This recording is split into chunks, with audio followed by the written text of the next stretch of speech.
अवश्यम भूमिकां। वेदानाम सामवेदोऽस्मि कहकर गीता उपदेशक ने सामवेद की गरिमा को प्रकट किया है। साथ ही इस युक्ति के रहस्य की एक झलक पाने की ललक हर स्वाध्यायशील के मन में पैदा कर दी है। यूँ तो वेद के सभी मंत्र अनुभूति जन्य ज्ञान के उद्घोषक होने के कारण लौकिक एवं आध्यात्मिक रहस्यों से लबालब भरे हैं। फिर सामवेद में ऐसी क्या विशेषता है जिसके कारण गीता ज्ञान को प्रकट करने वाले ने यह कहा कि वेदों में मैं सामवेद हूँ। यहाँ स्मरण रखने योग्य तथ्य यह है कि ऋषियों ने वेद संबोधन किसी पुस्तक विशेष के लिए नहीं किया है। उसका अर्थ है दिव्य साक्षात्कार से उद्भूत ज्ञान।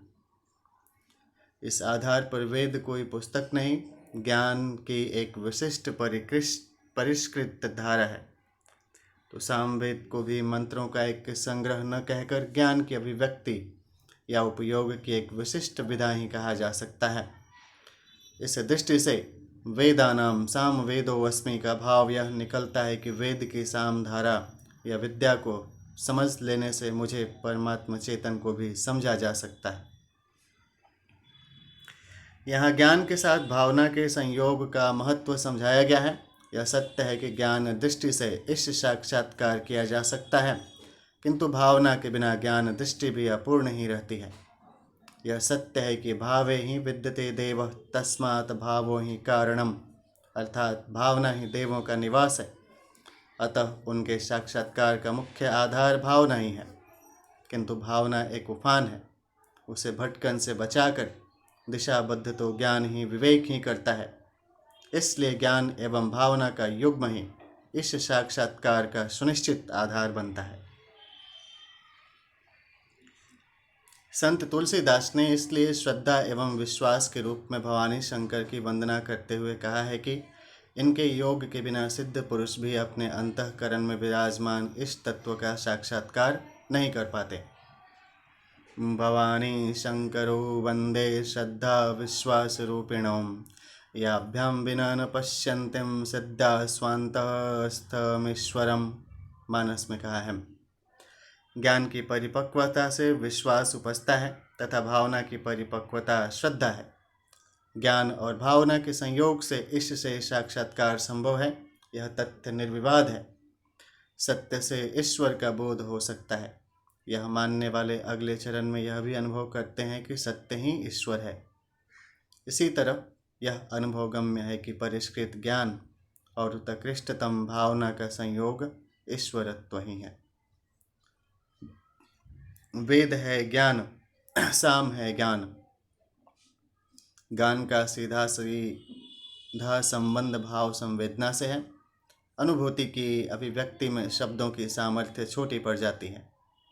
वेद अनुभूति जन्य ज्ञान है, उन्हें व्यक्त करने में भी शब्द शक्ति अपर्याप्त है।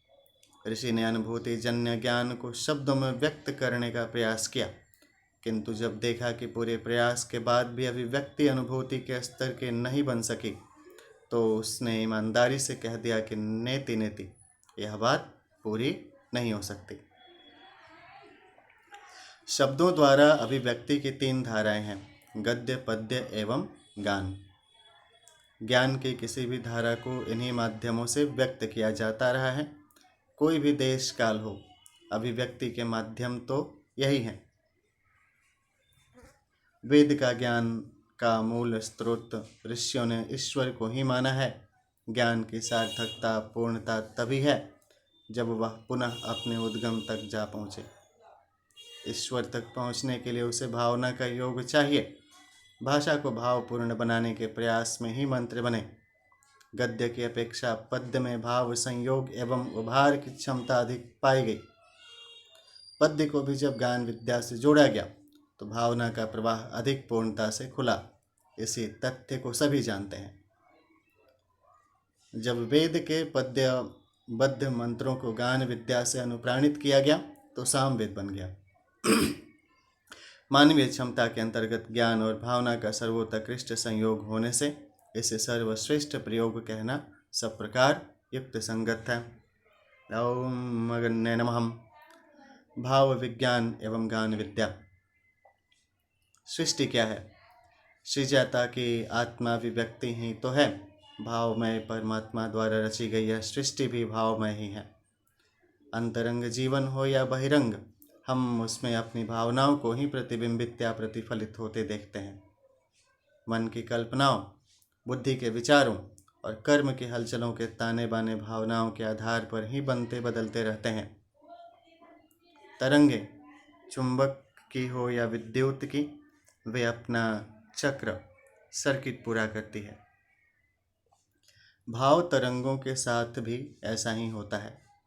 जिस तरह की भाव तरंगे हम विश्व चेतना में छोड़ते हैं, उसी के अनुरूप भाव तरंगे किसी न किसी माध्यम से हम तक पहुंचती रहती हैं। ऋषियों ने यह विज्ञान समझा और सिद्ध किया था, इसलिए वे विश्वव्यापी भाव प्रवाहों को परिष्कृत करते रहने में सफल होते रहते थे। आज के ज़माने में भी मनोवैज्ञानिकों ने इस तरह के कुछ प्रयोग संपन्न किए, जिससे भाव प्रवाहों के प्रतिफलित होने की बात प्रमाणित होती है।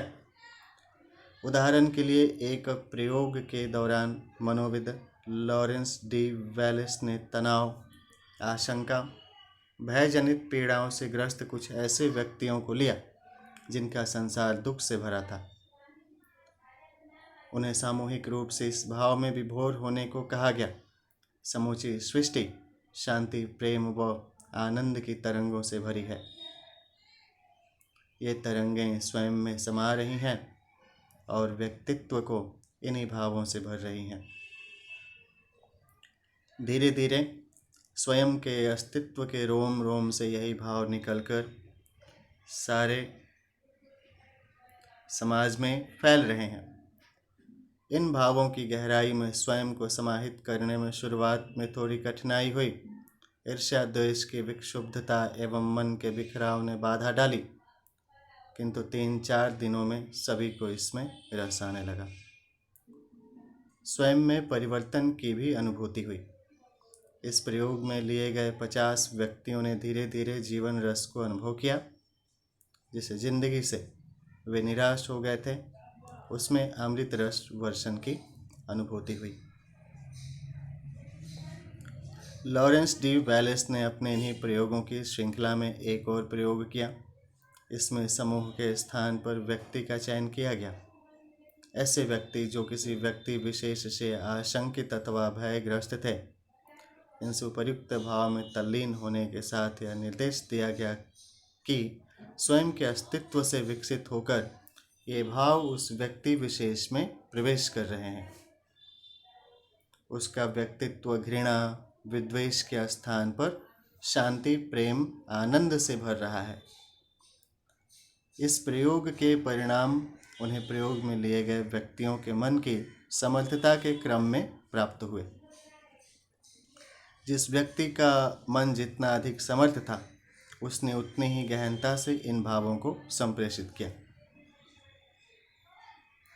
जिस व्यक्ति में संप्रेषण किया गया था, उसने स्वयं की भावनाओं में परिवर्तन की अनुभूतियां की। कई बार तो ये अनुभव स्थायी प्रेम में बदल गए। इन सफलताओं के क्रम में वैलेस ने एक आयाम विकसित किया। इस क्रम में लगभग एक मन स्थिति के भाव संपन्न लोगों को लेकर कई शहरों में स्थान स्थान पर शांति सभाओं का आयोजन किया गया, जिसमें प्रयोगकर्ताओं ने शांति, प्रेम, आनंद की भाव तरंगों को धारण संप्रेषण का प्रयोग गहरी तल्लीनता, तन्मयता के साथ किया। प्रयोग के पहले उन स्थानों की अपराध दर, आत्महत्या दर जैसे आकलन किए गए थे। बाद में इनके घटते क्रम की सुखद अनुभूति हुई। इन सभी प्रयोगों में वैज्ञानिक विधि का पूरा पालन किया गया। परिणामों का आकलन भी सांख्यिकीय गणना प्रणाली से किया गया। उक्त प्रयोग ऋषियों द्वारा किए गए प्रयोगों की तुलना में चाहे जितने हल्के कहे जाएं, किंतु उनसे अब भी भाव प्रवाहों की क्षमता तो प्रमाणित हो ही जाती है। प्रकृति की इस व्यवस्था का लाभ आज भी इस विद्या को विकसित करके उठाया जा सकता है। भावों को उभारने और संप्रेषित करने में गायन का महत्व हमेशा रहा है और आज भी है। वेद ने भी इसलिए उसका उपयोग विशेषज्ञता के साथ किया है। अभिव्यक्ति के 3 माध्यमों, पहला गद्य, दूसरा पद्य और तीसरा गायन में गायन को भाव विद्या में सबसे अग्रणी देखकर उसे विशेष महत्व दिया गया। ज्ञान की अभिव्यक्ति की उक्त 3 विधाओं के कारण वेद को 3 प्रवाहों युक्त वेद त्रय कहा गया। यह विभाजन इन 3 विधाओं के आधार पर है, न कि पुस्तकाकार संकलनों के आधार पर। पुस्तकाकार संकलन विषयानुसार भले ही 4 भागों में किए गए हैं, किंतु वे इन्हीं 3 धाराओं के अंतर्गत आ जाते हैं। भाषा कोई भी हो, उसमें अभिव्यक्ति के 3 ही विभाग हैं, गद्य, पद्य और गान। यथार्थ में कहा जाए तो यह जाने अनजाने वैदिक परंपरा का अनुगमन ही है। यजुर्वेद में जो पादबद्ध मंत्र ऋग्वेद अथवा अथर्ववेद से लिए गए हैं, वे पद्य के समान नहीं बोले जाते, बल्कि गद्य की तरह बोले जाते हैं। अर्थात वे ही मंत्र ऋग्वेद, सामवेद और अथर्ववेद में पद्य के अनुसार छंदों में बोले जाते हैं, और वे ही यजुर्वेद में बोलने के समय गद्य के समान बोले जाते हैं। पाठ के इस परिपाटी का निर्वाह अति प्राचीन समय से होता आया है। त्रयी हो या चतुष्टयी, वेद मंत्रों की गणना में कोई अंतर नहीं। वेद त्रयी में भाषा की रचना प्रमुख और वेद चतुष्टयी में प्रतिपाद्य विषय की प्रधानता है। इसको इस ढंग से भी समझ सकते हैं। वेद त्रयी अर्थात पद्य मंत्र, गद्य मंत्र एवं गान के मंत्र। वेद चतुष्टयी अर्थात गुण वर्णन के मंत्र, यज्ञ कर्म के मंत्र, गान के मंत्र और ब्रह्म ज्ञान के मंत्र। इन सब में भाव तरंगों के रहस्यमय दिव्य प्रयोगों को संपन्न करने वाले गान के मंत्रों को अपेक्षाकृत कहीं अधिक महत्वपूर्ण माना गया है। तभी इसके प्रयोग प्रत्येक शुभ कर्म के प्रारंभ में करने का स्पष्ट निर्देश है। बात भी सही है, पद्य, गद्य और गायन में से मन पर गायन का विशेष प्रभाव पड़ता है। इसका अनुभव हम सबको सामान्य जीवन क्रम में भी होता रहता है। गायन से पीड़ित हृदय को शांति और संतोष मिलता है। इससे मनुष्य की सृजन शक्ति का विकास और आध्यात्मिक प्रफुल्लता बढ़ती है। सच कहें, गायन की अमूल्य निधि देकर परमात्मा ने मनुष्य की पीड़ा को कम किया है, मानवीय गुणों में प्रेम और प्रसन्नता को बढ़ाया है। ओम सरस्वत्यै नमः। शास्त्रकारों ने स्पष्ट स्वरों में घोषणा की है, स्वरेण संलयेद्योगी। त्रितम 5-7 स्वर साधना के द्वारा योगी अपने को तल्लीन करते हैं। एकाग्र की हुई मन शक्ति को विद्याध्ययन से लेकर जीवन के किसी भी क्षेत्र में लगातार लगाकर चमत्कारी सफलताएं अर्जित की जा सकती हैं। इसलिए यह कहना अतिशय युक्तिपूर्ण न होगा कि इससे मनुष्य की क्रिया शक्ति बढ़ती और आत्मिक आनंद की अनुभूति होती है। वेद के प्रणेता ऋषि महर्षियों ने इस तत्व की अनुभूति बहुत पहले ही कर ली थी। तभी तो उन्होंने अपने शोध निष्कर्ष में कहा, अभिस्वरन्ति भुवनस्य निंसते। ऋग्वेद 9.58.13। अर्थात अनेक मनीषी विश्व के महाराजाधिराज भगवान की ओर संगीतमय स्वर लगाते हैं और उसी के द्वारा उन्हें प्राप्त करते हैं। एक अन्य मंत्र में बताया है कि ईश्वर प्राप्ति के लिए भक्ति भावनाओं के विकास में गायन का योगदान असाधारण है। स्वरन्ति तवा सुते नरो वसु निरेक उक्तिनः। ऋग्वेद 8.33.2। अर्थात हे शिष्य, तुम अपने आत्मिक उत्थान की इच्छा से मेरे पास आए हो, मैं तुम्हें ईश्वर का उपदेश देता हूँ। तुम इसे प्राप्त करने के लिए संगीत के साथ उसे पुकारोगे तो वह तुम्हारे हृदय गुहा में प्रकट होकर अपना प्यार प्रदान करेगा। संगीत के दृश्य अदृश्य प्रभावों के अनुसंधान में रत ऋषियों को ऐसी चमत्कारी शक्तियाँ, सिद्धियाँ और अध्यात्म का इतना विशाल क्षेत्र उपलब्ध हुआ, इसे वर्णन करने के लिए एक पृथक वेद की रचना करनी पड़ी। सामवेद में भगवान की संगीत शक्ति के ऐसे रहस्य प्रतिपादित और पिरोए हुए हैं, जिनका अवगाहन कर मनुष्य अपनी आत्मिक शक्तियों को तुच्छ से महान, सूक्ष्म से विराट बना सकता है, विश्वात्मा से मिल सकता है। अब तो पाश्चात्य विद्वानों की मान्यताएं भी उनके समर्थन में मुखर हो उठी हैं। उनके कथन से जो निष्कर्ष मिलते हैं, उनसे यही साबित होता है कि यदि मानवीय गुणों और आत्मिक आनंद को जीवित रखना है तो मनुष्य स्वयं को गायन से जोड़े रहे। उन्होंने संगीत की तुलना प्रेम से की है। दोनों ही समान उत्पादक शक्तियां हैं। इन दोनों का प्रकृति और जीवन दोनों पर चमत्कारी प्रभाव पड़ता है। संगीत आत्मा की उन्नति का सबसे अच्छा साधन है, इसलिए हमेशा वाद्य यंत्र के साथ गाना चाहिए। यह पाइथागोरस की मान्यता थी, पर डॉक्टर मैकफेडन ने अकेले गायन को भी प्रभाव उत्पादक और लाभकारी बताया है। इस संबंध में कविवर रविंद्रनाथ टैगोर के शब्दों में कहे तो स्वर्गीय सौंदर्य का कोई साकार रूप और सजीव प्रदर्शन है तो उसे संगीत ही होना चाहिए।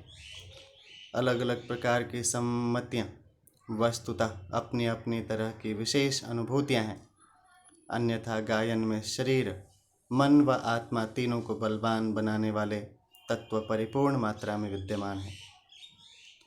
यही कारण था ऋषियों ने विशिष्ट मंत्रों का संकलन कर गायन की पद्धति विकसित की।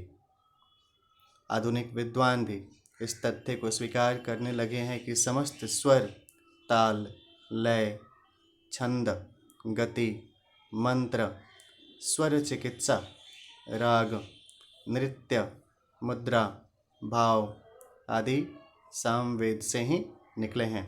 ध्यान से बोलिए सामवेद की जय।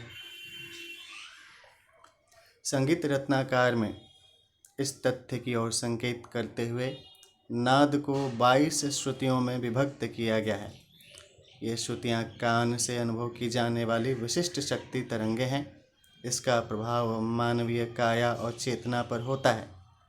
इन 22 शब्द श्रुतियों के नाम हैं: पहला तीव्रा, दूसरा कुमुद्वती, तीसरा मंदा, चौथा छंदोवती, पांचवा दयावती, छठा रंजकी, सातवां रतिका, आठवां रौद्री, नौवां क्रोधा, 10 वज्रिका, 11 प्रसारिणी, 12 प्रीति, 13 माजनी, 14 क्षितिम, 15 रक्ता, 16 सांदीपनी, 17 अलापिनी, 18 मदंती, 19 रोहिणी, 20 रम्या, 21 उग्रा और 22 शोभिणी।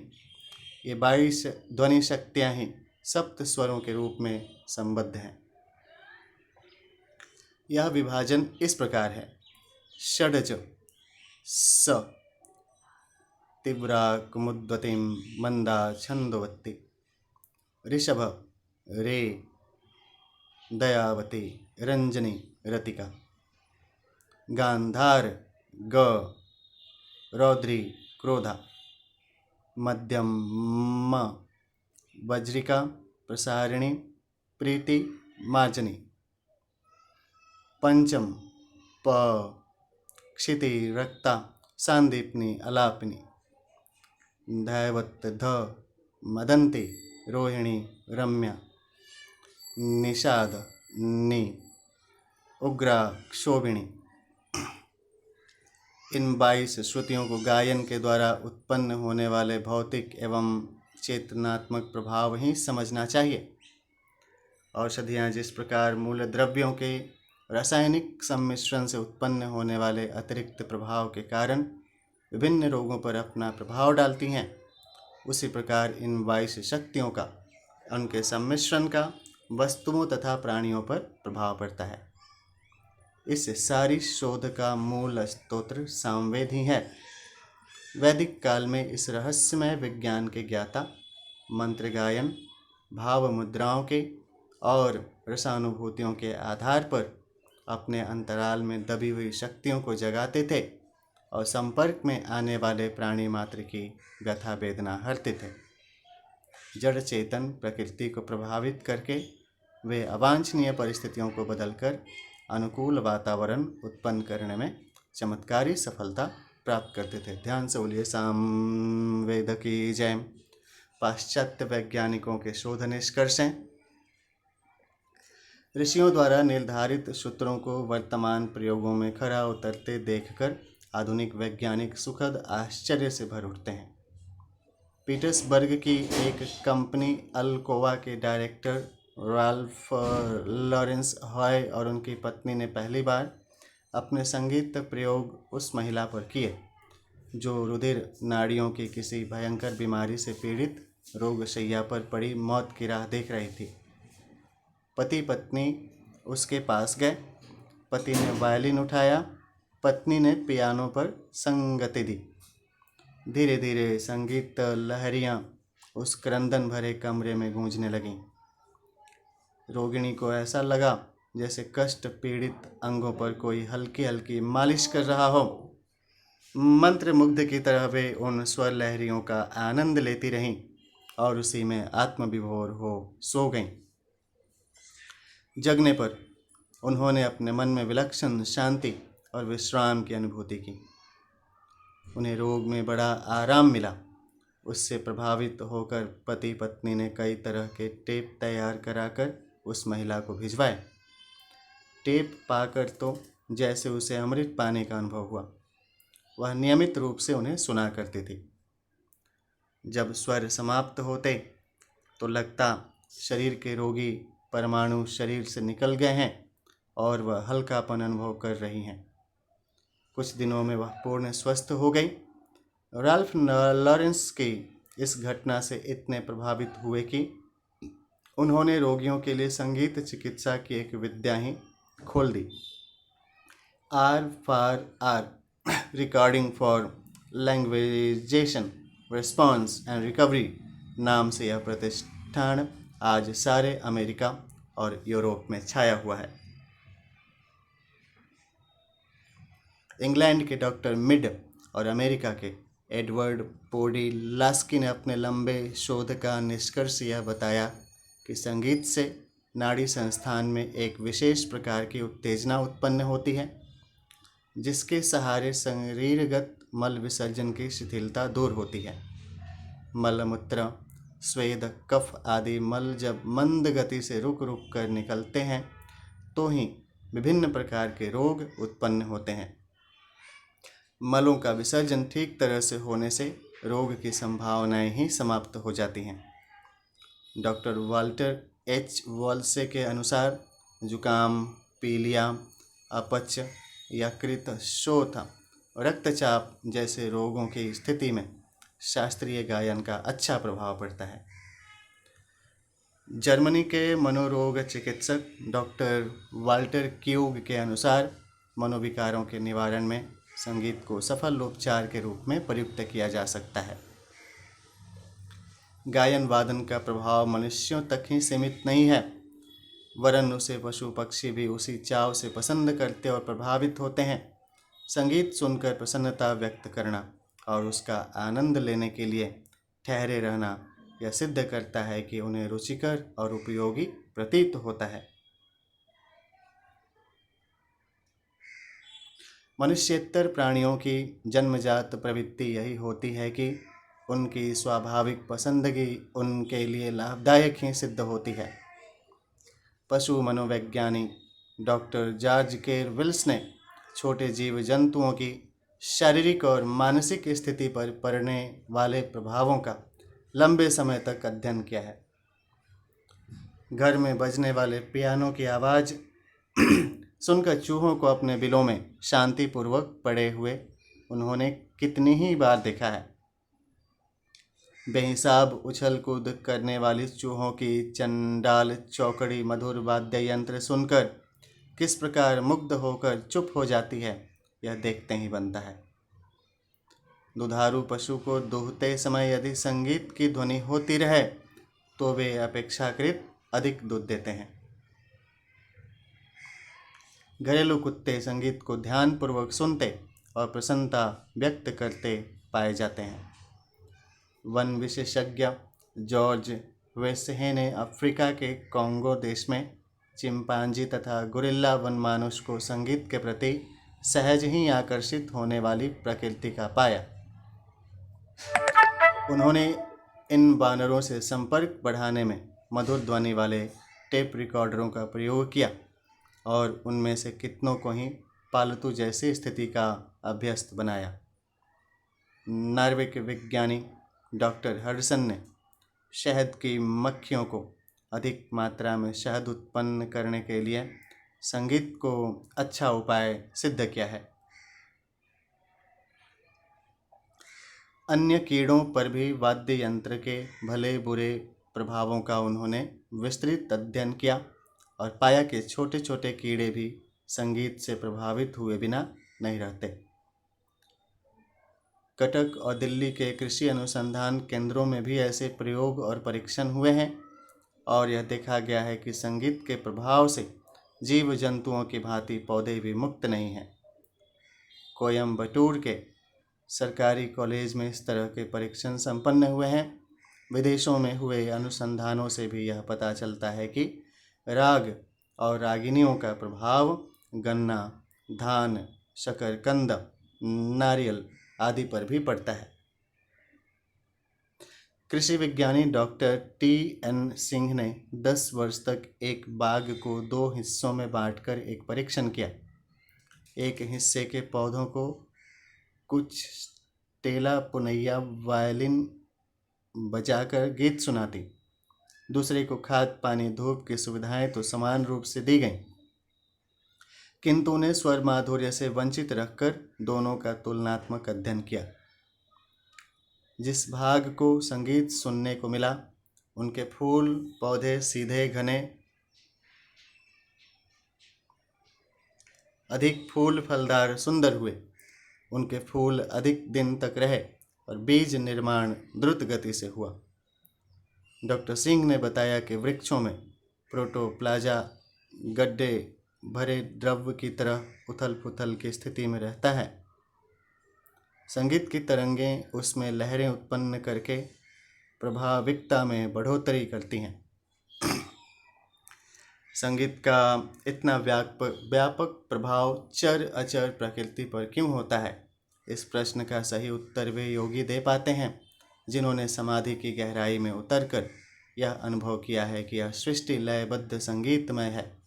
अलौकिक संगीत का एक दिव्य प्रवाह समूची सृष्टि में सतत संचरित होता रहता है।